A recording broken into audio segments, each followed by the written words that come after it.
There are no rules for good photographs. There are only good photographs.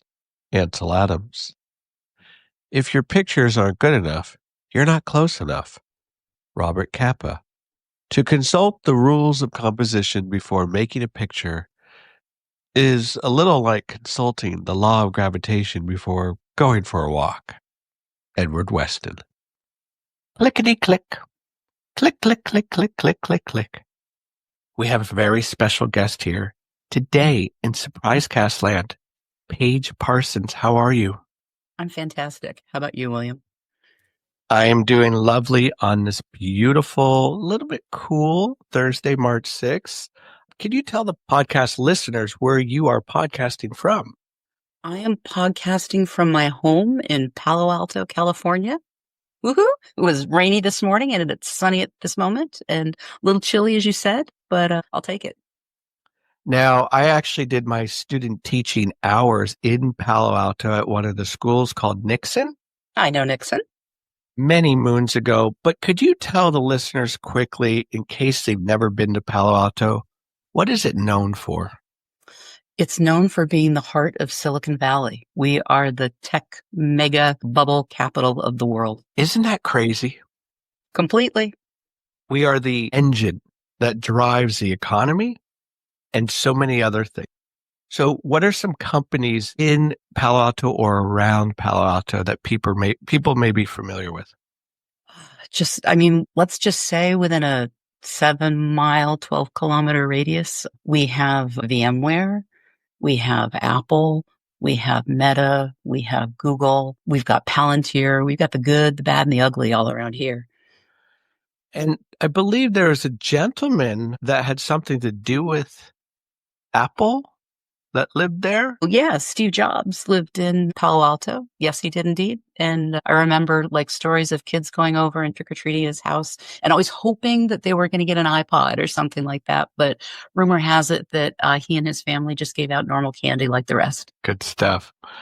Okay, well, let us begin. And I'm going to start off this conversation by reading to you a book that I picked up several years ago, written by the very talented and famous actor, Ethan Hawke. And he wrote a book called Rules for a Night. And the intention behind this book was to provide stories for his children that would have great messages in them. Here we go. One time on a sweltering hot August night, Grandfather and I made camp down by the ocean. He said, "While I teach you about the ways of war, I want you to know that the real struggle is between the two wolves that live inside of each of us." "Two wolves?" I asked, seated on an old log near the fire. My eyes were transfixed by the flames twisting uncomfortably in the night air. "Yeah, one wolf is evil. It is anger, envy, greed, arrogance, self-pity, guilt, inferiority, false pride."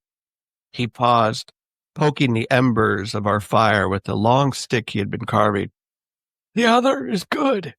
It's joy and love, hope, serenity, forgiveness, empathy." I considered that for a minute, then tentatively asked, "Which wolf will win?" Sparks danced toward the stars as the old man stared into the glare of the flames and replied, "Whichever one you feed." Your thoughts on this little passage? I've never heard that attributed to Ethan Hawke before, but that parable is one of my favorites, and it's something I believe in deeply. So, we have a choice on where we put our attention and our focus, and we can easily become distracted in this world. But I'm a deep believer that focusing on empathy and joy and connection and love are where we can put our best efforts, and that will lead to the most fruitful outcomes. Yeah, see, I've learned that about you in doing my homework. So where did that stem from?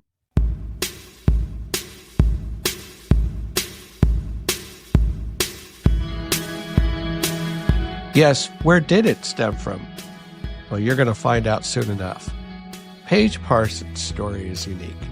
How so? Most artists I've interviewed have encountered significant setbacks in their lives. They've had to endure considerable suffering to move on to the next stage of their journey. You will discover that Paige's stable upbringing shaped her into someone filled with immense hope, compassion, and optimism. It cuts against the adage that to be a great artist, you must suffer extensively. For the rest of the interview, listen to how those impactful experiences paved the way for her to be such a sensational photographer, but more importantly, a human being who seems to be just a click away from demonstrating care and empathy towards people. The connection is never out of focus. It's just innate in me. It's kind of weird.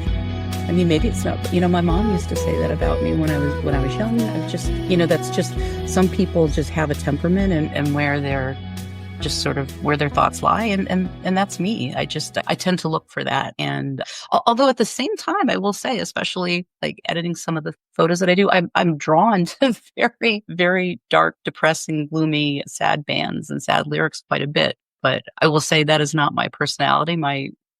Just tend to look for joy. As Mr. Rogers used to say, I tend to, by default, look for the helpers. I look for the connection. I look to build solidarity. I think that these things are muscles that I've built up over time and seen that they've gotten me far in life and they've gotten others far as well too. And I believe in love and I believe in always focusing on that rather than fear. If you don't mind me asking, and thank you for being vulnerable and opening up about this stuff.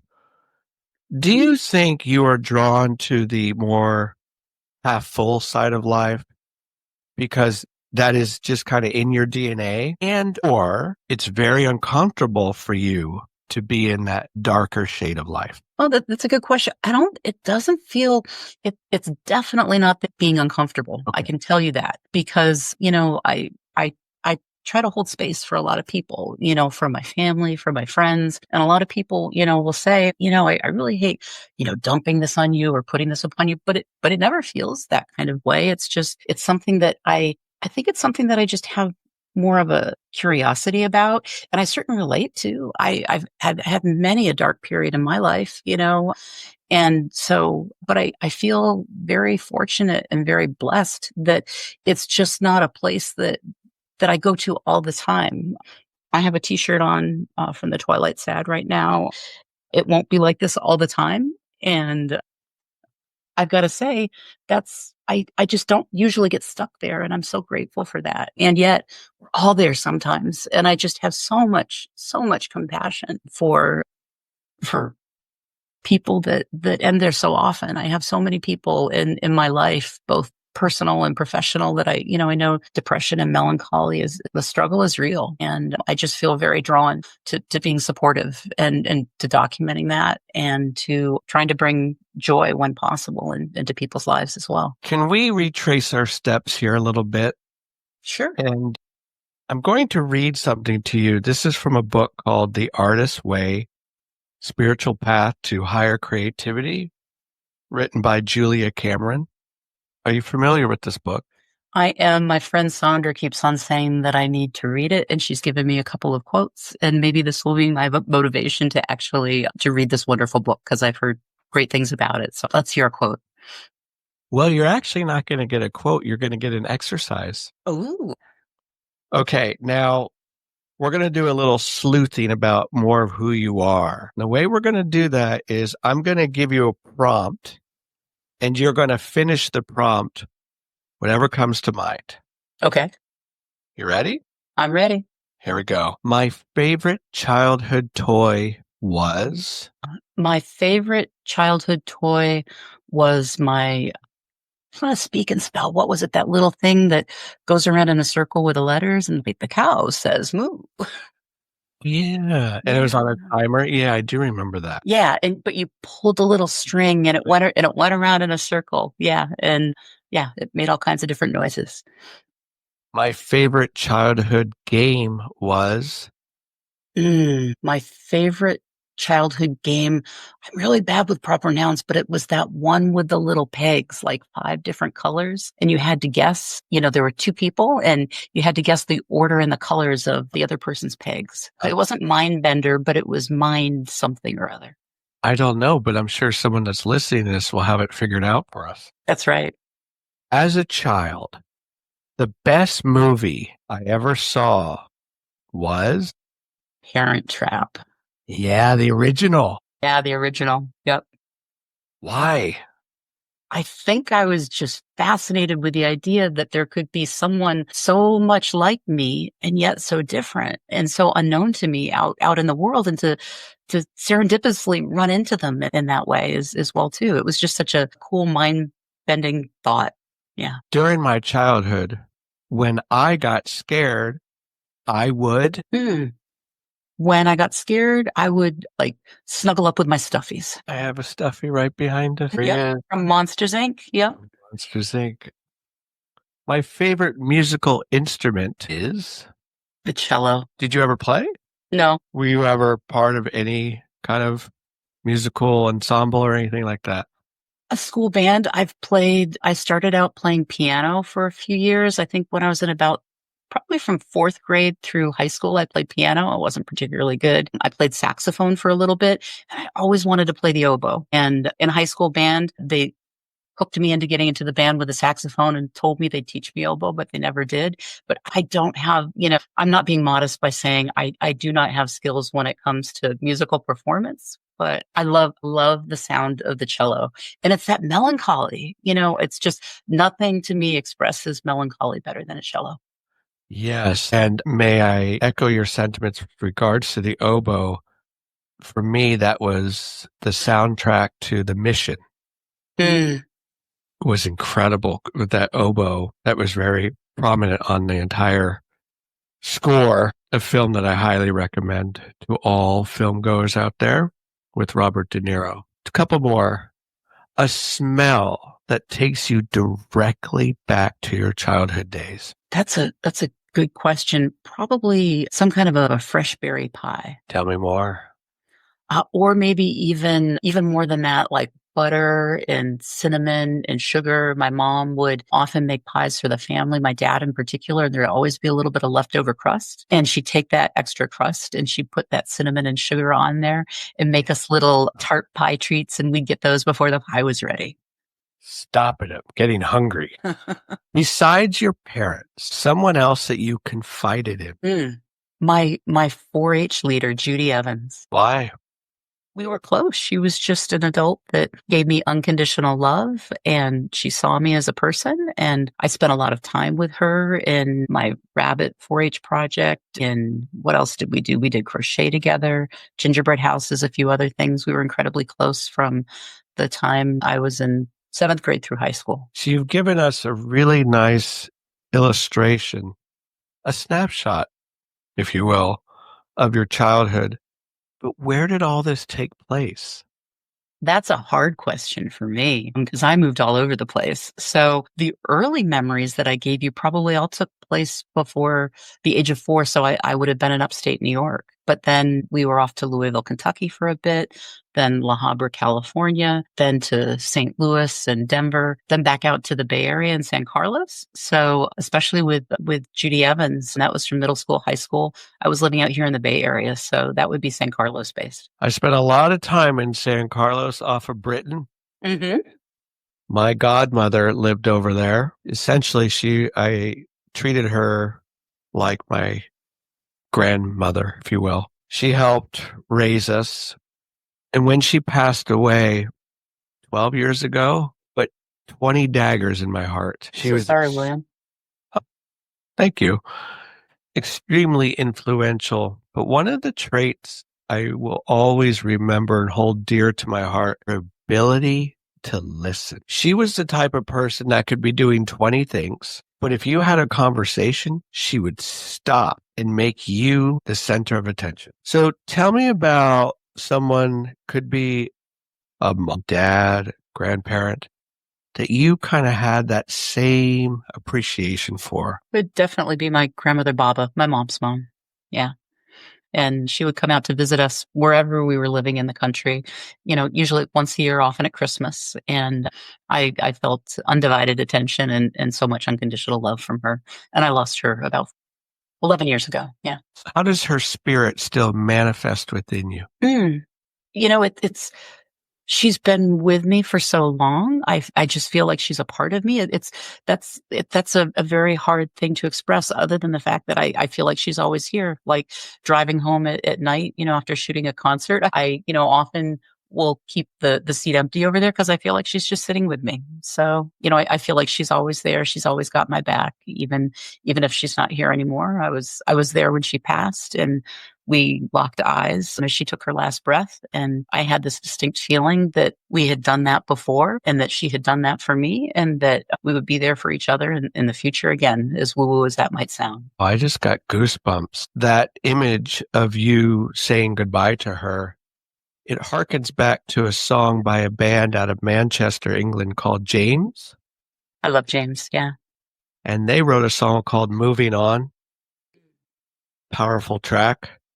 And it's about being in the moment, being present of someone that you dearly love and watching them move on, and how you bring that light into your world, even though it's so oppressively dark and heavy. So if you wouldn't mind, Paige, you used the word lock eyes. Yeah, you locked eyes. Yeah. Give us a little bit more of that moment. Were you overwhelmed? Were you calm? No, I was calm and peaceful and full of love. And it was just there. My grandmother hadn't had her eyes opened in several days, and she just opened. I'd never seen them so blue or so clear before. And it was just a really beautiful moment. And as sad as it is to lose someone, it was very profound, and it felt like such an honor to be there as she passed. Yeah. Yeah. So difficult to lose it, and yet so profound to be there at that moment. It's the ultimate paradox of life. It is indeed. It is. It's one of the biggest tug of wars that I've struggled with, in terms of not only losing my godmother, Wilma, but also my father. But I will say, in the moments of him passing, I took on Tim Booth's attitude. He's the lead singer of James. And I kind of imbued this quality of like, I'm going to go through this pain and I'm going to love every minute of it. In fact, right before my dad passed away, we were at Kaiser Hospital in Redwood City. Mm-hmm. He's sitting there and he's in a lot of pain. Well, he's kind of morphed up, if you know what I'm saying. I do indeed. And he's talking, and he grabs my hand and he goes, "Hey." I said, "Yeah, Pops." He goes, "Are you still listening to that band?" And I said, "What are you talking about?" He goes, "You know that band I love?" And I said, "You didn't like any of my music." He goes, "Yeah, that 9 Inch Nails band." I said, "You hated that music." But it was such a beautiful moment, because we were to have that final connection of father to son, with music kind of being that focal point. Mm. So with your Baba, what did you have in common with her? I had many things in common, but I have to tell you that a funny little story, the last actual vocal connection I had with my grandma was about music as well too, because when it was on Halloween and I knew she was going to be passing, I just had a sense when I talked to her on the phone, and I went out immediately. I got there on an overnight flight, and I got there and I took her a pomegranate. She didn't want it. I knew things were really bad when she didn't want a fresh pomegranate from California. She really didn't say anything, but I had my iPad with me and I said, "Let's get on some music," and I didn't quite know what she wanted. And I decided to put on some Glenn Miller, and she just opened her eyes and looked at me and said, "Frank Sinatra." I was like, "Oh, okay. Sorry about that, Mama." And I changed the iPad to Frank Sinatra, for the next 18 hours, 2 days, however long it was. But those were actually the last words that my grandmother ever said to me. Frank Sinatra, a musical connection as well that I never knew about. My grandmother and I actually we never really discussed music particularly much, other than the fact that she had a lot of fear when I was going to, I'd tell her about what I was shooting or where I was going at a lot of music festivals. And she was always afraid, that something crazy might happen at a music festival. Sure. It's a great story. So for me here in the Bay Area, Live 105 played a major role in terms of learning about music, going to concerts, appreciating the responsibilities of what DJs had to go through. What was it for you in terms of music kind of exploding in your childhood or middle school or high school experiences? It was the Quake. It was the alternative radio station here in the Bay Area in the 1980s, which came on the air. Like, somebody will check me if I'm dyslexic as well. I'm really bad with dates and proper nouns, but the Quake was incredibly life changing for me in terms of having access to some pretty awesome music. It was around the year 1983, I remember, and like hearing Echo and the Bunnymen and Madness and Blamage. And it was just like, wow, like, I don't have to listen to the Pointer Sisters, no shade to them, and, Eddie Money and Tom Petty and stuff, which, that's what was on, beforehand. And then when I heard this radio station, it just cracked open my musical world. And I just was obsessed and in love, and met some friends that enjoyed seeing music too. I got to go to concerts at a really young age. I was living in San Carlos, but we had the Keystone Palo Alto, and the local radio station from Foothill College was always giving away free tickets. And if I pointed that antenna just right in my bedroom, I could get it. I could call. Sometimes I called so much that they said, "You can't win tickets anymore. You've had too many." And then I would call and I'd pretend to be my sister and my sister's name on the list instead. So there must not have been very many listeners, but I got to see so many great bands, both at the Stone in San Francisco and the Keystone Palo Alto. We were so fortunate. Both of those clubs were all ages. Still, I'm not a very resentful person. I have one big resentment in my life. And my big resentment is that the I-beam was 21 and older. God damn it. And so many great bands came there that I never got to see really early on because it was 21 and older at the I-beam. And Right. fake IDs only got you so far. They worked at some other clubs, but never, ever, ever at the I-beam. You are speaking my language. The Keystone, I think, then morphed into the Edge. I think you're right. And for all the listeners out there, the Edge was a nightclub here in Palo Alto, and it brought in tremendous acts: Nine Inch Nails, Jane's Addiction, Chris Isaac, Kitchens of Distinction. And you would think, well, how did they even hear about the Palo Alto, right? But a wonderful club, and also a great dance club that I spent many hours in. Probably smoked a little too much at the time. I think I was living back in Boston when the Edge was around. So to me, it was always known as the Keystone Palo Alto. And I think it was closed by the time that I moved back here in 1995 or something like that. So I missed out on it when it was the Edge. But similar artists playing there when it was the Keystone Palo Alto. I saw Chris Isaac there several times. I saw John Lee Hooker. I think could I see the Buzzcocks there? I don't, just, it was crazy who came through, but it was the one rock and roll club that was down here. And I think because it had that connection to the Stone in San Francisco, often acts would play both places, which was crazy. So you mentioned living in Boston. What were you doing there at the time? I was a student. I was an undergrad student. And I went, my parents moved around a lot when I was younger, and I had the opportunity to go to school out there. And I just thought, why not? It's a city I've never lived in before, and I want to try something completely different, much to the chagrin of my closest friends out here who were not very happy about me moving away. Were you at MIT? I was indeed. Yep. I worked with a fellow educator here in Patola Valley. We worked together as fourth grade teachers for a bit, and she went to MIT and studied architecture and design. Course 4, just like me. She loved it. Yeah. So what did you enjoy about that experience? It was the people. I felt like I finally found my people, it just a group of incredibly bright, curious, nerdy folks that were, that mostly had a great sense of humor and, like to roll up their sleeves, work hard, play hard. And that's where I met my husband. So lots of good things came out of it. We were sweet mates as undergrads. And so during that time, were you interested in photography at all? Oh yeah, that's when I first started being interested in photography. When I used to go to clubs and things like that, my one of my dearest friends, Lisa, she also always used to bring her disc camera with her. And so she always had a camera. So I never photographed a show at all these shows that I went to when I was in high school. But then when I went to MIT, I had a chance to take a photography class. I really liked it. And then when Lisa wasn't there in Boston as well too, I started taking some of my own pictures. I studied abroad in Florence, Italy, and through a series of things where I couldn't really take art for reasons that don't matter here.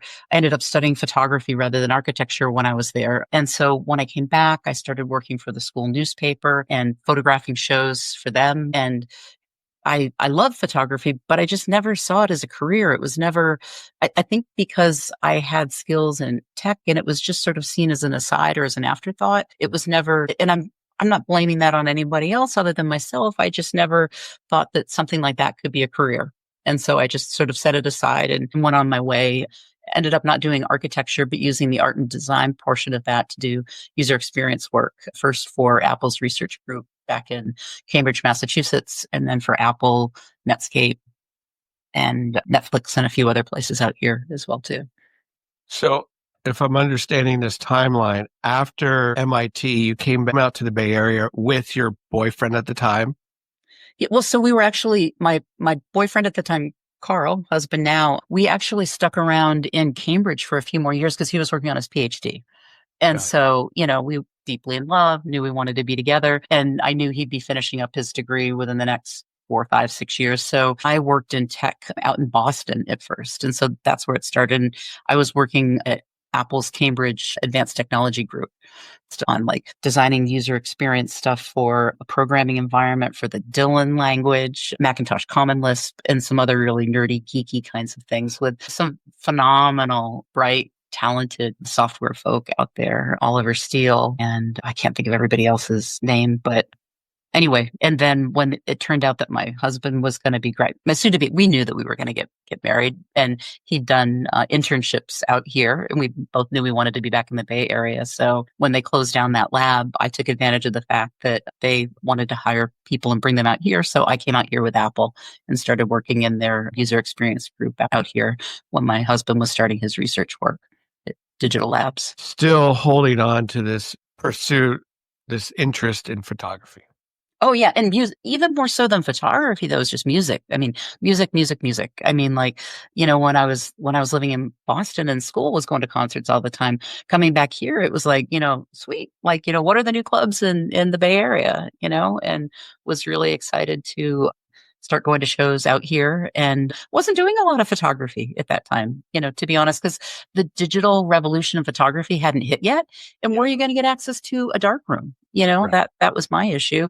And I've got to say, that was the biggest impediment for me with photography at first, is that, it's a long, messy prospect to edit your own, like, I shouldn't say edit, to process your own and print your own images. And I just wasn't so into, I enjoyed taking pictures. I enjoyed, choosing pictures and, cropping pictures and things like that. But the darkroom just really wasn't for me. So it wasn't until my kids were born a few years later, the early aughts, I guess, as they call it now. And, there were digital cameras that was when I'd taken some time off and was just working part-time consulting. And I started doing all this work, photographing my kids, photographing kids at school, and realized like, hey, I really like this. And like, I can do this at home. I don't need a darkroom anymore. And then the opportunity to photograph with Matt Allen, the ice cream man, came along in 2007. And that's what really was a big shift for me. And we will get into a little bit of the Ice Cream Man and Lollapalooza a little bit later in this conversation. I want to spin the wheel, and it's going to land on an author. Okay. And then I'm going to give you another quote. Here we go. Okay. You might be familiar with this legendary actor, Jeff Bridges. Oh, yeah. So this book, it's called Pictures, was given to me as a thank you present for my students. 2008, maybe. And for all the listeners out there, you may not know this about Jeff Bridges. Other than being an actor, he's a hell of a photographer. And what he has done and still does, he takes photographs of actors and behind the scene people during movie shoots while they're not filming. and he captures some glorious images, mostly in black and white. Mm. So if you're into photography and you're kind of into human subjects, this is a fantastic book. Again, it's called Pictures. I'm going to read something to you, and I'd love to get your response. Okay. This is what the Big Lebowski has to say. I've been taking pictures and making movies for most of my life. The first shot in this book is of my mom and dad. It is one of my earliest and probably my favorite. I've forgotten all about it. It was wonderful to rediscover. It's got a lot of depth for me, so much mystery. When I look at it, I see my beginnings. I see the relationship I was born into, their love for each other, and the trials they endured, the grace that held them together. How would you like to speak to that? I'd like to say that I have a lot of admiration for that. And I wish I had a picture like that of my parents as well, too. I didn't pick up the camera particularly early, but I will say in just all the snapshots that I have of my parents and my family from early on, I might not have taken those images myself, but those are words that I think that I would have said about my parents as well, too. Really? Obviously, I don't know Jeff Bridges. I didn't know his parents, but there's more to this in here. And I've seen interviews with him where he talks about being a Hollywood son, right, of some very famous people, but it got a sense that his parents were very united. And I'm getting a sense, same for you? Oh yeah, very, very much so. Yeah.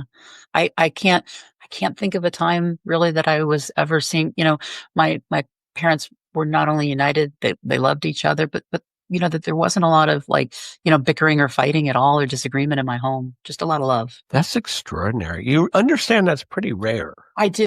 I do. And I think it was a choice for my parents as well too, to bring, because I don't think that either one of my parents necessarily had that. I think that they both came from, there was a lot that they went through in both of their childhoods. And I think that they really chose, and I'm very thankful, just like going back to the story of the wolves, that they decided to feed that side of, looking for love and positivity and connection. And I felt very supported. If you think about it, I could weave a tale that was very chaotic and confusing, moving around as we did as children. I felt a sense of adventure and learning and curiosity and exposure to different cultures across the United States. And that's how my parents modeled it for me. They were always really excited about the moves that we were making and made it fun and special. And of course, you don't know anything else as a child, but it was really a sense of, I always felt incredibly safe and secure. And Wow. And not to stereotype, but of the many interviews I've done with artists all over the world, I know. I don't hear that story often, Paige. Maybe it's kind of boring, but maybe I'm just, you asked for vulnerability and authenticity. I can't really do much of anything else, but that's me. That's how I grew up. I can't say, I have a sister who's 2 years younger. I'm sure that she had, a very different experience of some of this, but my experience was just one of adventure and wonder, going from place to place with these people that I knew loved me and that would always provide for me, and that always chose to, to purchase a home in a place that had a wonderful school system, and really putting the kid, I really felt like our educations in particular were put first, and it was deeply appreciated. So in a couple of minutes, I'm going to ask you about motherhood, but I want to continue reading something from this book. Okay. Jeff says, the shot was taken with my dad's Nikon. I started taking pictures with it in high school. I set up a dark room and would lose track of time, developing and printing for hours and hours, listening to FM radio in the red safe light. I must say, I never really enjoyed developing negatives. It's probably the most important part of the whole process. But what I loved was the printing, watching those images come out of the soup. So tell the listeners, in the work that you do as a photographer, what are some of your favorite or least favorite parts of your gig? Well, my professional photography career has always been in the digital realm. So, we talked a little bit about that before. Right. And so one of my favorite things that you didn't get to do in that other realm is that I work in Lightroom, and I love, so one of the more tedious parts is sort of, I take a lot of images and going through all of them to begin with to find those sort of, gems in the rough that are in there, but finding those and then going into Lightroom. And in particular, it always surprises me when I see what I see, because I remember the show and then I see what my camera caught. I'm sometimes like, huh, that's not exactly what the light was like to me. Or I know there's more here. I feel like this magic wizard that can like take what my brain recorded and thought that was there and take this digital negative that I have and work with these knobs to get those two things to be synergistic and the same. Or even just the fact that the camera captures so much more detail than my eye can. Like going back, like you knew there was an interesting moment, but you just didn't even know all the details at the time. And then getting to go in and see the particular glint in someone's eye, or, the wave of their hand, or, the cock of an eyebrow, just that to me is a lot of fun, and getting to relive a moment and getting to choose, and getting to curate what the moments were that I will then remember and others will remember by sharing these images. There's a particular beauty and power in that and a sense of storytelling as well too that I love. And so those are some of my favorite parts of it, and sharing the images afterwards, especially if there's like a few times there've been family members of bands that I've photographed that have reached out and told me that they felt like I really captured the essence of whoever it was. And nothing brings me more joy than like hearing from some rock star's mother that, I've really captured their kid, even though they might be like 45 years old or something like that. So. Okay, so you said rock star. I recently did an interview with Christy Goodwin, a world-renowned photographer who has done some amazing shots of Nick Cave, Taylor Swift, Katy Perry. Right now, she's on tour with AC/DC. Hmm. And I asked her, whilst working with these people in their rock star status, did that really faze her? And she said, nope, they're just people. Is that how you kind of approach it too? Oh yeah. I mean, I'm not really interested in the rock star aspect of them. I mean, I'm really just interested in the human part of everyone. My favorite photographer is Anton Corbijn. And in fact, you're looking at a lot, like if people listening can't see it, but we have a video connection here. You can see some of his photos behind me. I'm an avid collector of Anton's work. And in fact, I have a like 3 foot by 6 foot version of his Joy Division image with Ian Curtis looking back from going down the tube at Leicester Station. I think I love that image. And anyway, what I love about his work is the raw, human, vulnerable sense of these are people. And that's really what I'm interested in. And in particular, I'm interested in the connection that people have on stage, with the audience, and how important that connection is, and that sense of energy. That's why you don't tend I don't do a lot of portraits. Like I'm unusual in that I'm not real, because I'm not really interested in that connection between me and the subject. I really like capturing that energy of live performance. Yes. Now, with live performances, and again, speaking with other photographers, music photographers, if you will, the vantage point and understanding kind of the geometrics of the venue, understanding the lighting, all that play around in your head beforehand. Are you a planner? I mean, I'm sort of an organic planner, I guess you would say. Yeah. Again, I've mentioned a couple of times, I'm dyslexic. And so I'm not usually thinking in words. I'm usually thinking in pictures. And so if it's a venue that I know, or a venue that I've been in before, I have a sense of it and I know where I want to be and what kinds of angles and things and lights I can generally get from different vantage points. If I'm shooting in a venue for the first time, that's one of the few things that gives me a little bit of anxiety. Not that the people or anything are going to be problematic, but it's just kind of like, what are the sight lines like? What's the energy feel like in the pit? Where's the audience? But all these things, it's not like I'm planning them out. It's just like I have a deep sense of knowing and being present running around and not even consciously, not thinking like, oh, I must move 3 feet to the left or 2 feet back or anything, but just that juxtaposition between the audience and the performer, and where I can go and what I can get is, and keep out of the way. I mean, I would think that live music photographers have told you, like, and I have no problem with this. Like, when it comes to the totem pole of what's going on for a live performance, I'm at the bottom. I'm below everybody else. I don't want to be in anybody else's way. I don't want to be interrupting anybody's energy or experience at the show. And so making sure that nobody's really paying attention to the fact that I'm there is really important to me as well. I've heard that before, blending in seamlessly. Yes. Is there a story or two that you'd like to share with our listeners? Maybe a kind of a happy accident story where you thought something didn't go right, but then you captured it and it turned out to be gold, or any story that you'd like to share. That's a good question. There's so many different stories. And I kind of like think, going back to that feed the wolf kind of thing, like, what do I want to focus? I can tell you, a crazy story of how I got my job how about that one? It's a strange kind of story of how I got my job at the Fillmore.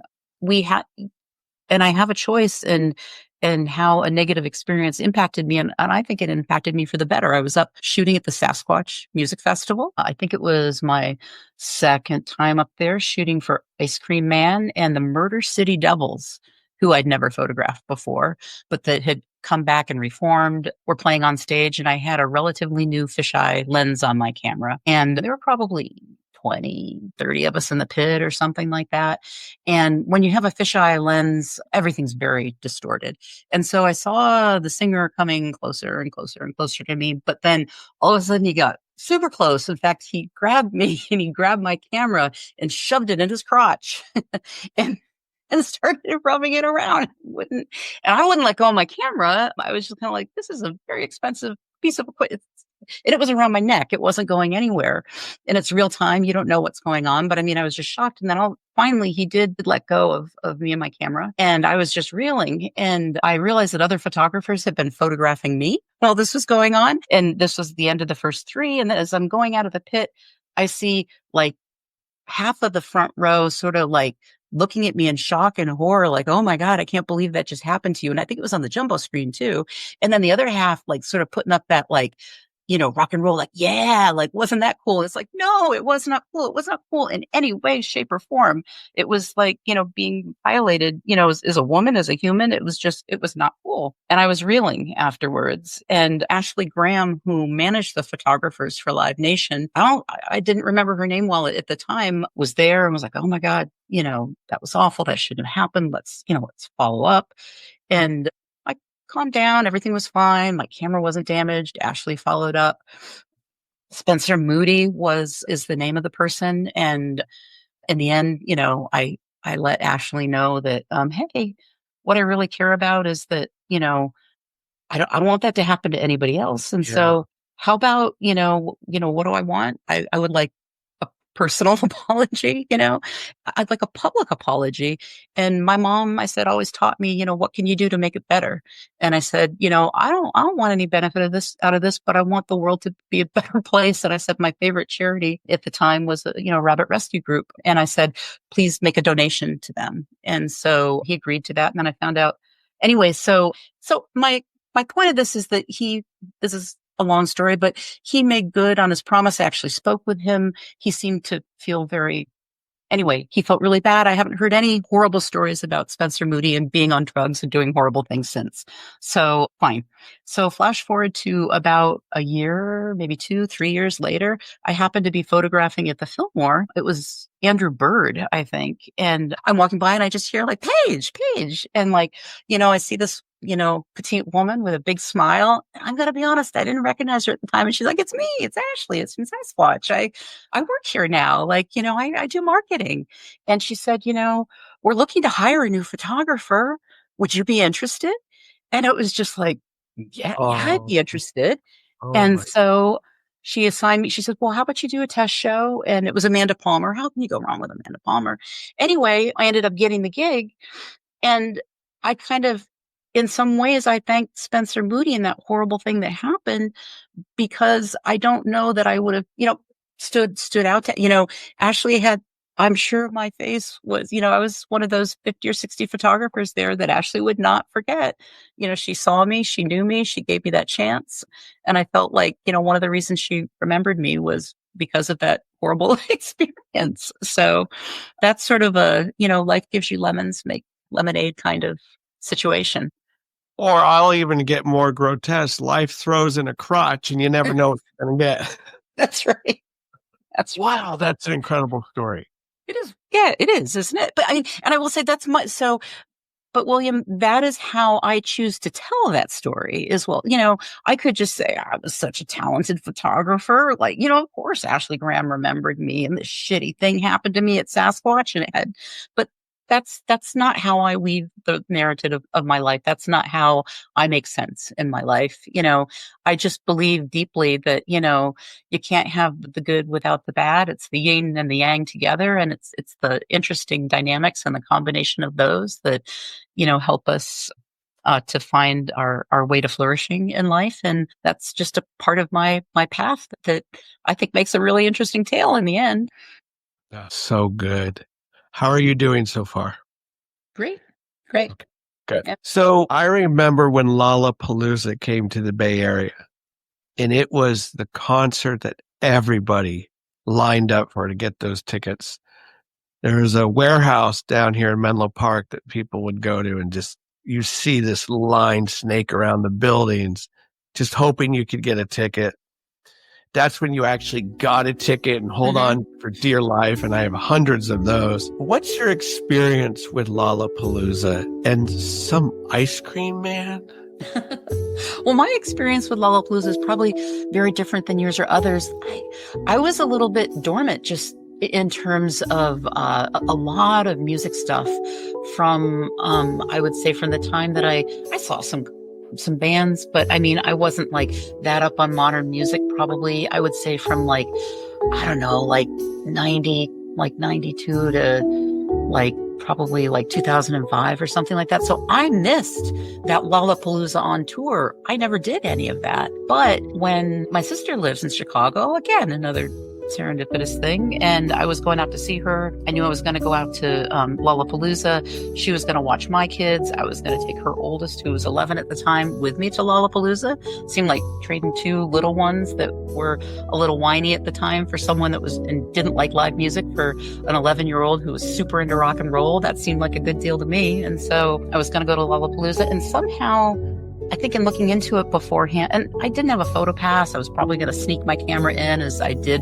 for a lot of things, like, back in the early aughts, and because that was just what you did. And the lenses weren't too big. But I found out about this guy, Ice Cream Man, Matt Allen, that went around to music festivals and wrote about them and had pictures. And I heard that he needed photos for Lollapalooza. And I thought it was just like he'd want me to send him some after I had taken some and he'd use them. And when I reached out, he was like, no, like I actually have a photo pass for the festival for that. I just need one day. But I was just like, yeah, sign me up. I'd be happy to do that. So, we picked a spot at the festival to meet. And I've got my little 11-year-old nephew, Adam, in tow with me. And he hands me this photo pass and basically go have fun. I'd never photographed many a show at that point. Lots of relatively big shows, but I'd never even been to a festival, let alone photographed a festival before. And that was so much fun. I feel, it's just so silly. I brought an 11-year-old with me and we just like leave him on the side of the pit.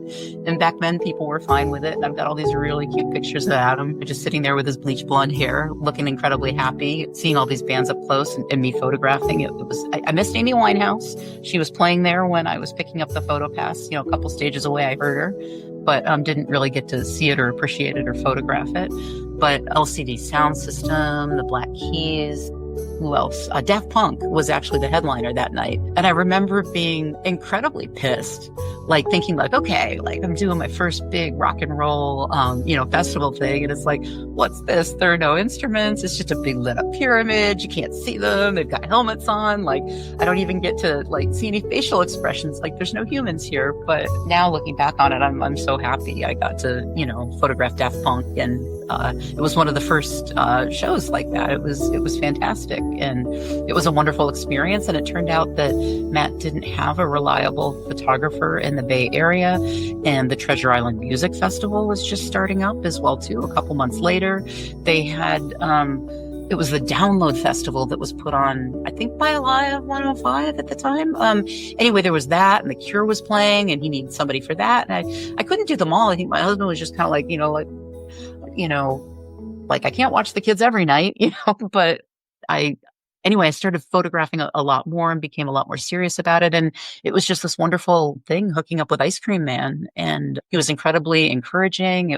Everybody shared that same kind of energy that I did of, positivity and connection and wanting to do some good in the world. And they were incredibly encouraging of my work. And that's how I got started. In fact, every single picture of mine that you see with my watermark down in the corner, you see a little ice cream cone down there. And that's why. It's because of Ice Cream Man. And that's where I started shooting. And in fact, my friend, I'd stopped maybe for a 6-month period. And my dear, dear friend, Phil Pickens, who's friends with Matt as well, too, and was working with him at the time, I think said, oh, Matt said he was kind of disappointed, that ice cream, didn't see that ice cream thing there anymore. And it was like, oh, like I didn't realize anybody really cared. But once I realized that he did, I put it back on there. I was so thankful for both, Matt and Phil being, vulnerable and, open with me, about the fact that meant something. And that's why it's still there today is because Phil let me know. So, and Phil does he's done so much to help me with curating my physical photo shows. And we have a mutual friend, Andrew Prinz, as well, too. And that's how we know. And he's done some of that work for Andrew as well, too. He's just an incredibly talented visual thinker that is helping me to curate my own work when I don't have words about my own work. Like there was a Lens magazine article about my work. Phil wrote all about it for me. And he's the one that's able to bring words to my pictures that say like, yeah, that's what I was thinking. That's what I meant. So I'm incredibly grateful to Phil and his brilliant mind for curation. Have you met Andrew Prince? Yeah, many times. Yeah. So Phil and I put on it was mostly Phil, but we put on a small music festival. I can't remember the year now. It was called Cloudless. Maybe it was in 2013, 2014. And Phil had always loved Mahogany and always wanted to have them come out and appear on the West Coast. And so Phil arranged to bring Mahogany out to Seattle. And they headlined our little music festival, and they wanted to take the train out, and they did. And Phil met him at the station, and I think they stayed with Phil a couple days. And I came up just for one night, and that was the first time I met Andrew and Jackie in person, and we just really hit it off. And he's just they're brilliant and wonderful. And then another tie-in as well too. So, Andrew and I have kept in touch, over time. And at the Fillmore, Ashley is now not only their marketing and media person, but she's also the art director for the Fillmore posters and has been for the past 7, 8, maybe it's 10 years. I lose track of time. Arlene used to do that. I can't think of her last name, and Ashley does it now. But anyway, when Ashley was looking for a couple new poster designers, I said, I think I have somebody for you. And I introduced her to Andrew, and he ended up doing the posters, I think, for the Peter Hook shows, Peter Hook and the Light. Or maybe it was maybe it was Stereo Lab. I can't remember what it was. But anyway, I introduced Andrew to Ashley, and he started doing some poster design for them. And the great thing was he actually was able to come out. And so we got to meet up, in the past couple of years, for a little bit of dinner beforehand and to see each other. And I wish we got to see each other more often, but a wonderfully talented guy. Oh, I've had the good fortune of interviewing the Mahogany twice. In our last conversation, we focused all on Peter Gabriel and how Peter Gabriel's work has impacted our musical experiences. And when you speak with Andrew and Jacqueline, the conversation is very thought-provoking. It's Yes, cerebral. It's fun. So yeah, great peeps. That's they are great. indeed. Yeah. Shout out to them. Okay, so we're going to have a little bit of fun here, and then we're going to wrap it up soon. For all the listeners out there, I want you to go to parsons.org and take a look at Paige's work. And right now, I'm just going to rattle off some names here, some images that I see, or some festivals and any memories that come about percolating or bubbling up. Let us know. Okay. But I'm going to start with this one. There is a striking image of Robert Smith of The Cure. He's kind of bathed in purple, real strong, medium close up. Anything you want to share there? Yeah, that was from that first download festival that I did with Ice Cream Man, like back in 2007. The thing that comes to mind there is that I was trying, oh, and that's a deer hunter picture as well, too. I actually got to go, because we had the ice cream, we got to go backstage. We were not backstage, but sort of like with the meet and greet, and got to meet Robert. I told him I was with Ice Cream Man, and he just looked at me and looks me up and down and goes, "Where the fuck's the ice cream?" Oh my God, I'm so sorry. So sorry. So sorry. I'll go get you some right now. And and my friend Dory was there helping me out. And actually we went and we purchased ice cream from the Ben and Jerry's truck there, who is usually our sponsor. And can I tell you, we were backstage before. Nobody thought anything about us two middle-aged ladies being back there before. But when we went running back with like 24 containers of ice cream, like they said, whoa, whoa, whoa, whoa, whoa. Who are you and where are you going? And it was just like, Robert, he asked for the ice cream. We got to get him the ice cream. And so finally we ran into somebody who was cool about it and said that they would, take it back to their tent. And they did. And I will say, Robert's kind of known as being a bit gloomy. I've never seen Robert happier that night when he performed, and he came out and was smiling, and just, I think he was hugging and kissing a couple of other people on stage. And Dory and I just looked at each other and we go, "It's the ice cream. It had to have been the ice cream." So absolutely. Yeah. Robert Smith, if you're listening to this podcast, I want you to tell us a little memory of yours from that one. And I've gotten Robert ice cream several other times since then. I've had so many opportunities, actually, because I have become friends with the band that wasn't opening for them at the time, but opens for them now on most tours, the Twilight Sad. And so because James and I, and Andy become friends, they actually invited me to come and be with them when they played that cool Cure 40th anniversary show at Hyde Park in London. And I was there as well, too. So, and the same thing for whatever the name of that thing was that they did in Southern California a few years ago as well, too. And so, Robert, when you went back into your trailer, and the entire refrigerator was filled with ice cream and you didn't know why, that was me.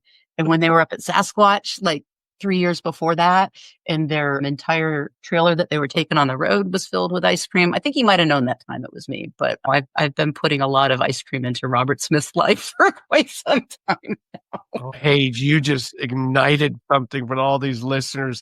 They're thinking, that's all I have to do? Well, you know what? I'm going to use this time. So when I gave that ice cream backstage to the tour people with The Cure, they were so sweet about it and so nice. They actually gave me several roadie t-shirts at the time for The Cure from that tour. And they're really bright, like orange and blue colors. And I've never worn them and I've never known what to do. But if one of your listeners out there would really be into a Cure roadie t-shirt from, I don't know, like a decade ago or something like that, I'd love to know, because I'd like to find those t-shirts some good homes and pass the favor on. Okay, well, how can they get a hold and get in touch with you? How about they can DM me on Instagram? I'm super easy to find there. Just follow me on Instagram, DM me, and I think I have 2 or 3 of them. And the first 2 or 3 people, if it actually happens, if they're interested, I'll send them each a shirt. Can we do a couple more? Sure. Yeah. Oh, this is fun. Okay. So right now I'm staring at an image of a band that over time, I just love them. It took me a while, but it wasn't until I saw them perform here in the Bay Area. And that is Death Cab for Cutie. Mm. And there's a great photo that you captured of them. Oops. I saw. No, I know exactly which one you mean. It's at the Greek. Yes. Okay. And that one's got a good story too. You want the story of that one? Well, throw it. Go ahead. So I had a photo pass for that show, but I didn't have a backstage pass for that show. That was fairly early on. And that was before I was shooting at the Fillmore, really doing this completely professionally. But let's just say that I got creative with creating something that I was able to wear backstage that allowed me to go back there and watch that side stage. And that's where I got that image. But the best part about it is that little did I know, standing beside me at the time when I was doing this was Peter Ellenby, who became a dear, dear friend of mine. And he's passed away at this point. Phenomenal photographer, and was photographing, Death Cab for Cutie from the early days on. And that's why he was there, because he was friends with the band and they had invited him to be there. But I remember him telling me later on, looking at that image, that he remembered me taking that image at the time and he didn't know who I was. And he was like, who the fuck is this woman who's got the nerve to be here? And I don't know who she is. And she's just shooting side stage. Who is she and what's she doing? And then he saw that image later on. He's like, okay, whoever the hell you were, he said I was cool with it. So that was just a really big honor that Peter had said that. And he went on to mentor me. We're the same age, but he had been photographed. He's one of those people. I wish you had the chance to interview him. He was so talented and so full of so many stories of indie music in the Bay Area. He went to Palo Alto High School, graduated the same year that I did, 86, and he was shooting at the Edge. He was shooting at Bottom of the Hill and Slim's and all these other small clubs, documenting the indie music scene. I forget where I was going with all this. Oh, but he was the head photographer for Noise Pop. And when and managed the photographers for a couple of years when I started doing that. And then he was moving up to Portland. And when he did, I felt so honored that he tapped me to take over that job of managing Noise Pop photography. And he really taught me about, building community and creating a place where everybody felt welcome and supported. And I'm just forever grateful for all the mentoring that Peter did with me in that way. And we just became such good friends. I'm still, good friends with his wife, Janae, who's a talented photographer in her own right as well, as well as their daughter, Ruby, who had her first photo show, I think, when she was 4. So they would always bring her with them when they were shooting. And she had some mad skills as well, too. Anyway, a lovely, lovely family, a lovely story of photography from stemming from that Death Cab for Cutie shot that I serendipitously took backstage when I wasn't supposed to be there. But that's half the fun, that's rock and roll. You have a treasure trove of stories, and we're going to do one more. Because when you look at the shot, it looks pretty ordinary. And I say that with great respect, because I know it's not ordinary. But what you were able to capture. That is an image of Joan Baez in conversation up in San Mateo last fall upon the publication of a new book she had of her poetry from when she was much younger. And it was a, again, serendipitous last minute thing. Somebody else couldn't do it. And I said, sure, I'd love to do it. Joan Baez is one of my father's favorite musicians. And so it was such a treat. I got to meet her. I got to do a portrait with her before she went out to speak, and then getting to photograph her there and speaking, and many lovely stories from meeting her. But let me just share with everybody the story that Joan gave all of us that day, that I feel like, we haven't touched upon politics or war or current times or anything like that. But somebody at that event asked Joan, hey, this was right after the election, was feeling down, feeling overwhelmed, didn't know what to do. And, Joan said, the secret that I have found is, she says, you've got to ignore 90% of it. Just block it out of your head. Don't let it get to you. Don't let it bother you. Just realize that there really isn't anything you can do. But she said that other 10%, you've got to figure out what that 10% is for you. And that's what you need to focus on. And that's what you need to put some effort into. Starting local, starting with people that you know and that you love, or what you're passionate about. Block out the rest. But that 10%, that's where you focus, and that's what you think about. And that's how you can make a difference. So that's my little Joan story. I love that. And I believe she still lives here in the Bay Area. She does, yes. Out on Woodside. Yeah, I think so. Okay. Again, for all the people listening to this podcast, go over to Paige's website, and just a plethora of goodies here. Anything else you want to share about your work as a photographer that you'd like to sneak in? Or shall we move to the final question I've been waiting for? The only other thing that I want to add in is that, and for the listeners, it doesn't have to be about photography. It just has to be about sort of finding your path to flourishing. And that is that figure out what it is that like makes you want to wake up in the morning and what you want to do. And like, never ignore that. Just, maybe you'll make some money with it. Maybe you won't, maybe you'll have success. Maybe you won't, but it's not about what you're doing for others or what, how the world perceives it. It's really just about for you and finding your own meaning and finding your own place and encouraging your own energy to flow. And that's what photography is for me. It's not making music. It's not interviewing other people. It's not fixing people's teeth. For everybody, it's something different, but figure out what it is for you. And that's really what's going to add, a degree of meaning and direction in your life that might surprise you. So, and be open to whatever the answer might be. I could not agree with that anymore. And I used to try to push that out to parents that I would work with in the community and parents that were very concerned about their children and their academic skills. And I would often say during conferences, but what makes your child smile? They're still not meeting where I think they should be. But I would say, no, I understand that and I will help them with that. But what makes your child smile? Yeah. And for some parents, it was like I was clubbing them over the head with some big metaphysical question, which obviously it isn't. But you're absolutely right. And then to all the listeners, I mean, I'm not here to preach, but my goodness, do what your heart tells you and the riches will come. I mean, I was a teacher for many years, intrinsically rewarded almost every hour of that day with some of the silliest, most breathtaking moments you can have with children. It wasn't for the money, but boy, I was rewarded handsomely with other stuff. So you're absolutely right. So there you go. I'll get off my soapbox. Right. All right. We'll both get off our soapboxes. Okay. Gonna spin the wheel one last time. Here we go. Okay. Are you familiar with a woman by the name of Brené Brown? I am. I love Brené. Yeah. Well, her work has been showing up in my interviews with artists. And I have so many books here and I'm like, what books do I want to use today? I keep going back to her because I think she speaks volumes of such authentic truth about going into the forest and emerging. Braving the wilderness. Braving the wilderness. All right, here we go, Paige. So this is from a book called Daring Greatly, How the Courage to be Vulnerable Transforms the Way We Live, Love, Parent, and Lead. And this is called the Vulnerability Armory. From my personal experiences, I can tell you that the most difficult thing about parenting a daughter in middle school is coming face to face with awkward, sweaty palmed seventh grader who lives inside me. My instinct back then was to duck and run. And I often feel that impulse creeping up on me when Ellen is in a struggle.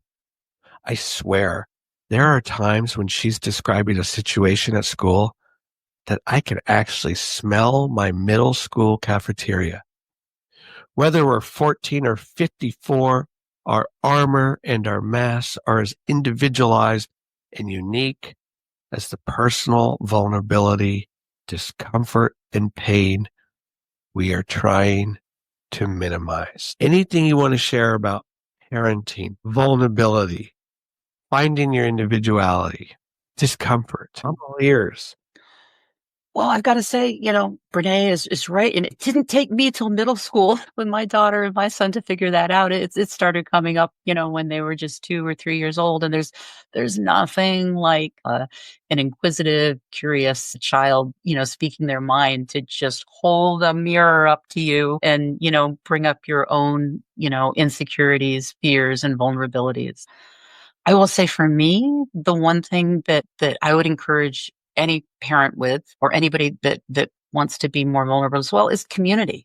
I think community is the one thing that I certainly lacked when I came back here to the Bay Area and I was having children initially. And I feel very, very fortunate that I found community through Preschool Family in Palo Alto. It's a parent participation preschool that had night meetings almost every week and forced us to think about our parenting and learn about our parenting skills and finding different ways of parenting that our parents did. And I really needed that. I love that. And I think being honest with your kids and being open about your own vulnerabilities and your own fears and what's going on with you is incredibly important. I remember, when my daughter used to have nightmares when she was little, a lot of them, and she'd be really afraid. And I remember telling her at the time, everybody's afraid of something. And I would tell her what I was afraid of or what I might have a nightmare about. And that then became actually one of our favorite things to do. When I ran into anybody, I'd be like, hey, what are you afraid of? And sometimes it come up and, my daughter go like, that's silly. Like, why would anybody be afraid of that? And I said, well, guess what? They might feel the same way about what you're afraid of. And, what we're afraid of and sort of what we armor up with, it doesn't necessarily make sense, but it's accepting the beautiful imperfection of ourselves. And I think especially here, in the Western world, to have that acceptance of our imperfection and our vulnerability and accept it and talk about it and learn to love it, invite it in, have a cup of tea with it, asking what are you here to teach me? Because I think that, we talked about some of the positive things about my nature. We could have easily talked about, some of the other more negative things about my nature, as well too. But, they're all a part of me. Every single one of us has things that we, appreciate about ourselves and things that we loathe about ourselves. And that never changes, but it's just coming into a better relationship with that. I think children help you to do that. And I think that the more honest that we can be with those children and treating them as little mini humans that are much more capable of dealing with their emotions, I think in some ways than most adults are, because they haven't armored up as much, but being able to be vulnerable and authentic with our own kids, with other kids and with people in general, I think is a skill that we can practice again and again and again and never get perfect at, but we can certainly aspire towards it.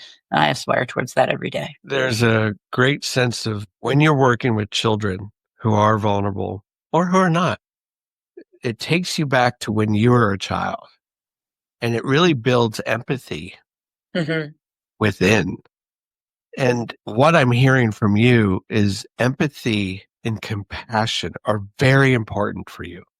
Yeah, they're the foundation of everything that I do, not just in my music life, just of everything in life. I've got my little home here as well too that my mother got me from India, and I wear all the time. I really do deeply believe we are all one. We are a part of the same. It's through deeply seeing others, like that we really get to know ourselves and we get to know the world, and it's compassion and empathy that allows us to do that. And so those are skills that we have to continually hone and practice every day. Thank you.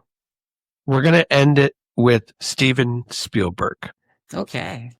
Are you familiar with his work? I think I heard of that guy. So Steven Spielberg, obviously one of the most successful film directors of all time.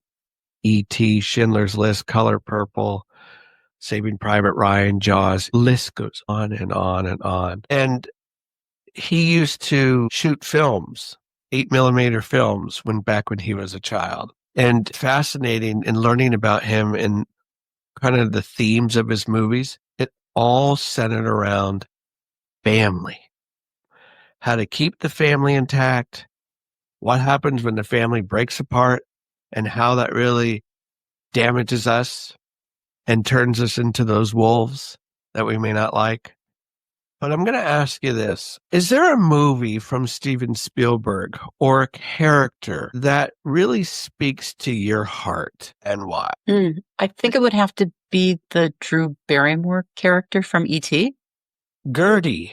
Gertie. Yeah, I like Gertie. She speaks to me. So why? Because she's so open-hearted, she's so curious. She's so loving, and yeah. Yeah. Yeah. I think that's one of my favorite characters from Steven Spielberg's films. And I bet someone that's listening to this podcast is probably shaking their head. Yeah, me too. And for me, and I've looked over this so many times, I never would have thought you would have mentioned Gertie, but now it makes total sense. It makes total sense. Yeah. That sense of awe and wonder. Yeah. I loved her awe and wonder, and and she just seems so and she's brash, and she's funny, and but, you just never had a sense that, like, she was masking or we catch a glimmer of a child there before the world has had a chance to tell her that there's anything wrong with who she actually is. And I just think that's so beautiful. Would you mind telling the listeners a book that you'd recommend, a movie, a podcast, or a television series? Ooh, it's so hard to pick. I will say, if I love Brene Brown's work, and there's some great stuff there, but if you are interested in particular in sort of taking down that armor, a book that I've found particularly useful for that is The Untethered Soul. I've got to say, it's got a little bit of a Christian bent, that more religious towards the end of it, that isn't really for me. No judgment there about it. For me, that what like for trying to figure out how to unarmor myself and like take, because the thing is, I hope people will find that I was very open and hearted in this, but I think that book, more than any other book, helped me to realize when I was armoring up and closing down, and when you do that and what causes you to do that, and how you can try to remain, open hearted, even amongst, joyous times and sad times. That book was incredibly helpful for me. So that's one that I'd recommend. Who's the author? Oh, if you want, it's on the shelf over here. Want me to go grab it quickly? And Yeah, tell you? please. Just Yeah. So this isn't the book itself. This is but it's by Michael A. Singer, and this is the journal that goes along with it. And I haven't done this yet, but anyway, I really like The Untethered Soul. It's by Michael A. Singer, and my friend Misty Stam actually introduced me to this book and the concepts in it, and I'm forever grateful for that. Ooh, I know. I might head over to Kepler's and Cafe Baroni. Don't be surprised if you hear a future interview with some of that material. Excellent. That sounds absolutely wonderful. Paige Parsons, thank you. You're so welcome, William. This has been delightful. I've really enjoyed our conversation. And what's coming down the line for you in 2025? What can we expect? Well, hopefully a whole bunch of good images like later on. But I've got to say, the thing I'm the most excited about right now has nothing to do with work and has everything to do with family, in that my youngest is graduating from the University of Chicago. He had his last day of classes 2 days ago, working on his final paper. He'll be home next Friday. And the two of us are going to go on a trip around the world. We're starting out in Tokyo. And then we're going to Hong Kong, then Kathmandu, then to Athens. And then we're going to Copenhagen, stopping in Frankfurt, going up to Edinburgh, and then over to Glasgow. Gonna see James for the Twilight Sad's dad, because the Twilight dad. So I've got to say, we've become friends. He's very generously offered to show us all around. I'm excited about that. Then down to London and back home. We'll be gone for 5 weeks. I've never, ever, ever done anything like this before. We don't even have we have a ticket, don't have hotels yet. But anyway, it's a great big adventure, and I'm really looking forward to that, and haven't thought too much beyond that for the rest of the year, other than the fact that I'm sure there'll be I'm looking forward to Cruel World. I will say, I'm down in LA. There's lots of great bands. Alison Moyet is going to be playing the Fillmore the day before that in May. I love Yaz. I love Alison Moyet. Can't wait to see her. The other thing I'm super looking forward to is Blancmange is playing at Cruel World. First photo I ever took at a concert was at Blancmange, 1985. Horrible blurry shot, but they are coming back. I haven't seen them in 40 years. They're one of my favorite bands. I cannot wait to see Blancmange perform live again. So those are just a few of the things that I'm looking forward to. Oh my goodness. That is one hell of an itinerary. It is indeed. I hope I make it through. Oh, I think so. And I will see you at the Cruel World Festival. You gonna be there? Oh, yeah. Oh, fantastic. I was wearing my shirt a couple days ago that they sent you. Yeah. I've been to two of the three in the past and had a fantastic time. And the lineup couldn't be better this year. So can't wait. I'm going to end with a last quote, but this time we're not going to talk about it. Okay. We're just going to listen. This comes from kind of a health and wellness journal magazine. It's called Breathe Journal. And it's good. I really enjoy it. So check it out. It's a little expensive, but it has some nice journaling activities. some good articles. This is about small victories. I don't think we recognize small victories as often as we should. We always have to get the gold. Glimmers. That's what Yeah. I call them, glimmers. Yeah. So, most accomplishments are invisible, but it doesn't mean they're any less of an achievement. Running your first marathon, securing that promotion, plenty of life's achievements are truly in the public eye. After all, these are the big ones that attract praise and attention, and rightfully so. Often these events are completed with a backstory, months of grueling training, battling injury, and inclement weather. Perhaps sacrifices were made to get to the point where the boss finally took notice, resulting in a well-deserved bonus. Boiled down, these are tales of winning. Against yourself, against the odds, and against others. These are the big ones, the ones that bring the uptick in status. These are the wins that make others jealous. Yet, for the working single parent, juggling childcare and a job, getting their child to school at every downtime every day that week is an achievement up there with any of the above. For the man recovering from a long illness who's made it downstairs for the first time in weeks. This is a win as big as anything else on that list. Small victories. My name is W, also known as William Host. I'm High Art on the Edge page, host of Surprise Cast. What a beautiful lens into Paige Parsons' work. Not only as a photographer, but more importantly, a real human being. Thank you, Paige. Thank you, William. Take care, everyone. And remember this. Great photography is all around us. You just have to keep your eyes open. Ciao.